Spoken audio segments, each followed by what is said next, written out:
ഒരു 5 മണിയായപ്പോൾ നമ്മൾ ഗുരുവായൂർ എത്തിയിട്ടോ.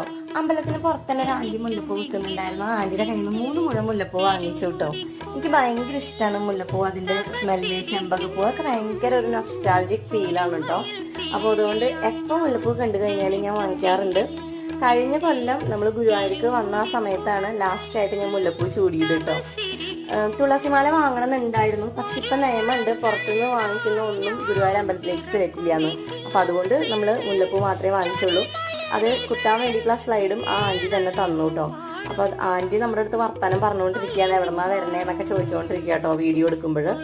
അപ്പോൾ അതൊക്കെ വർത്താനൊക്കെ പറഞ്ഞ് വിശേഷമൊക്കെ പറഞ്ഞ് ഞാൻ അത്തൂട്ടനും പിന്നെ എൻ്റെ അനിയത്തി ഉണ്ടായിരുന്നു, അനിയത്തിൻ്റെ മോനുണ്ടായിരുന്നു, എല്ലാവരും കൂടി ഗുരുവായൂർക്ക് അമ്പലത്തിലേക്ക് തൊഴാൻ വേണ്ടിയിട്ട് പോയി.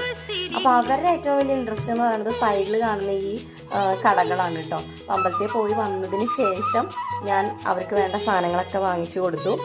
മോതിരൊക്കെയാണ് കേട്ടോ വാങ്ങിച്ചത്.